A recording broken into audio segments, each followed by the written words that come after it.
Halo, apa kabar? Kembali lagi di channel Gadgetindo dengan saya Randy. Ya, jadi saya baru aja kedatangan satu buah paket dari salah satu online marketplace yang ada di Indonesia.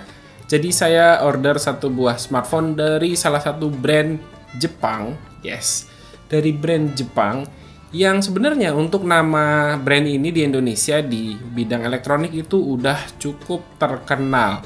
Tapi di bagian smartphone, divisi smartphone-nya ini nggak begitu rame.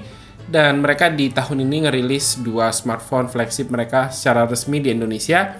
Tapi ada satu ternyata smartphone lainnya yang saya nggak tahu kapan dirilisnya dan tahu-tahu udah ada resmi di Indonesia. Kira-kira udah bisa ketebak smartphone-nya apa? Ini dia. Masih blank. Oke, kita langsung aja unboxing dan tes dari smartphone ini. Let's go. Ya, ini dia si paketnya. Si smartphone dari Sharp, yaitu Sharp Aquos V. Jadi kalau kita beli Sharp Aquos V ini, kita bakal dapat dua kotak seperti ini. Yang satu adalah smartphone-nya dan yang satu ini adalah tempered glass dan juga casing. Jadi si Sharp ini udah nyiapin ya. Pasti mungkin akan sedikit kesulitan kalau kita nyari tempered glass-nya. Jadi Sharp langsung sediain buat kita tempered glass-nya. Oke, jadi ini saya beli seharga 2,5 juta. Ada juga yang jual 2,4. Dan kalau kalian beli dan berminat itu linknya ada di kolom deskripsi di bawah. Ya, ini kita cek dulu aja si isi tempered glass-nya ya. Ini adalah silikon case biasa, tapi cukup tebel. Nah, ini udah bisa kelihatannya dari silikon case-nya. Ini ada kamera dan fingerprint scanner. Terus ini tempered glass-nya dapat berapa biji ya? Berapa buah? Satu aja. Oke, langsung kita beralih ke smartphone-nya. Ya, ini dia si Sharp Aquos V-nya. Ini kondisinya baru, terus dapat paket bundling dari Simpati. Kita bisa lihat dulu di sini untuk spesifikasinya. Nah, ini dia adalah Sharp Aquos V. Layarnya 5,9 inch, terus memori internalnya 64 GB, RAM-nya 4 GB.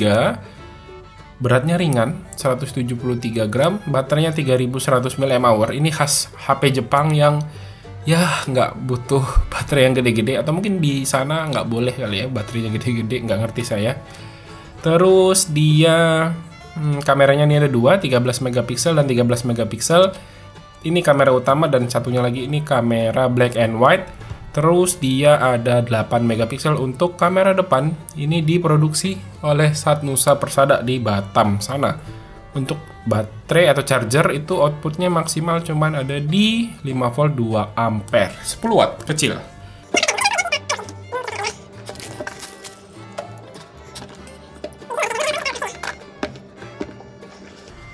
Susah banget, sempit. Ini dia si Sharp Aquos V-nya. Set, kita simpen dulu. Kita lihat lagi isinya dalamnya apa aja. Ini sekat-sekat. Ini dia quick start guide. Ini ada kartu garansi. Kartu garansinya nggak begitu banyak sih di Indonesia nih. Ada di Jakarta, Bandung, Semarang, Surabaya, Medan, Samarinda, Makassar. Harusnya mungkin sama dengan service center Sharp elektronik lainnya ya. Kabel data. Yang kabel datanya ini adalah USB-C. Terus ada earphone sama charger. Ya, kita lihat chargernya apakah benar. Chargernya ini outputnya ada di 5 volt 2 ampere. Cukup kecil ya, disayangkan. Udah isinya gitu doang.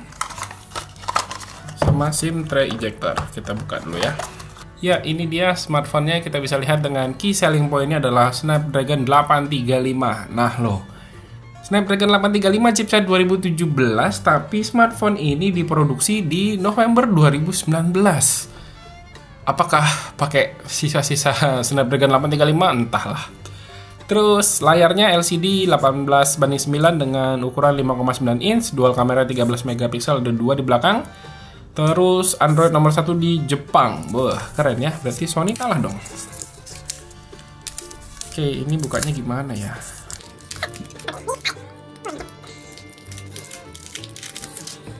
Oke, jadi dia seperti ini tampilannya. Ini kletek aja dah biar cakep. Ya, kita bisa lihat di sini untuk di belakang ada fingerprint scanner yang cukup gede.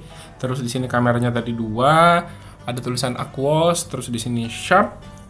Bahan ini kalau dilihat kaca ya. Dia pakai Corning Gorilla Glass 5 deh kalau nggak salah saya.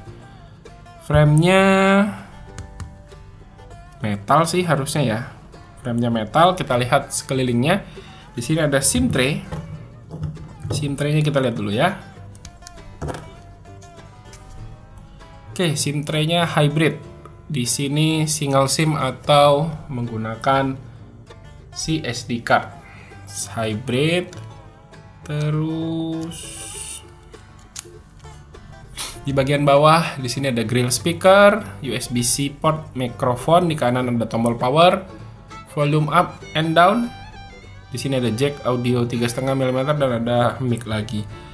Untuk bagian depan layarnya seperti ini, kita nyalain yuk. Akhirnya selesai juga. Dan ini adalah proses nyalain handphone paling lama. Jadi dia tadi ada 3 kali software update gitu dan gak bisa di skip. Jadi harus di-update satu persatu baru dia bisa masuk ke home screen. Oke, ini dia si Sharp Aquos V-nya. Kita tes untuk fingerprint scannernya ya. Lumayan cepat ya, 1, 2, 3. Oke, lumayan lah ya, responnya cepat. Dan dia di sini menggunakan stok Android, jadi clean banget. Cuman dengan beberapa bloatware bawaan untuk TKDN ya. Ini bloatware-nya lumayan banyak dan saya udah install AIDA 64 sama Antutu. Sebelumnya kita lihat dulu untuk software update-nya. Tadi ada 3 kali. Ini dia pakai Android 9. Terus untuk security patch-nya ada di Juni. Sebenarnya untuk update-nya bagus ya, karena security patch-nya terbaru. Bisa dibilang lah ini Agustus, Juni itu masih oke, masih bisa dibilang update. Tapi masih sayangnya pakai Android 9 aja. Kenapa nggak diupdate ke Android 10 ya? Harusnya Sharp. Dan saya udah coba buka dan tes pakai Antutu benchmark, hasilnya seperti ini ya. Lumayan gede untuk si skor dari Snapdragon 835 dan mungkin karena pengaruh dari stok Android yang dipakainya, jadi ringan. Coba kita bandingin dengan Snapdragon 720G yang ada di Oppo Reno 4 ini. Nah, ini bisa kalian lihat sendiri.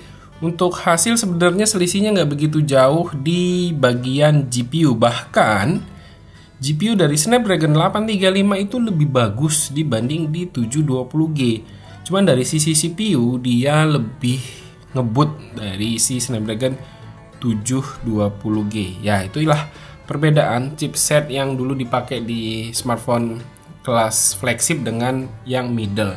Jadi kalau kalian pakai flagship itu sebenarnya bisa tahan bahkan ini sampai 3 tahun. Masih oke ya secara umur chipsetnya, tapi kalau handphonenya ini masih baru di 2019 kemarin.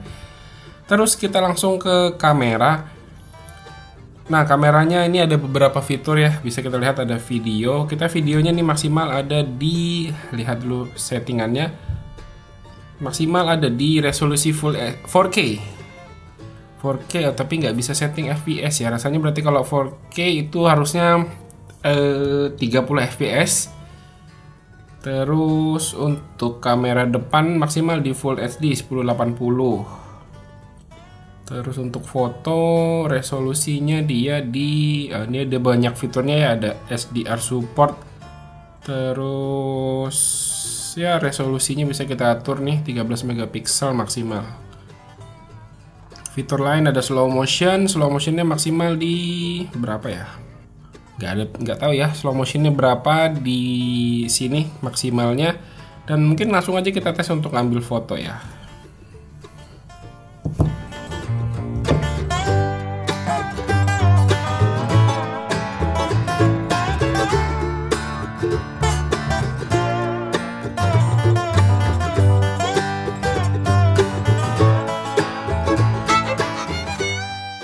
Ya, tadi itu dia si sampel-sampel fotonya. Sekali lagi, Ini adalah kameranya, ada dua, 13 megapiksel untuk kamera utama dan 13 megapiksel untuk kamera black and white.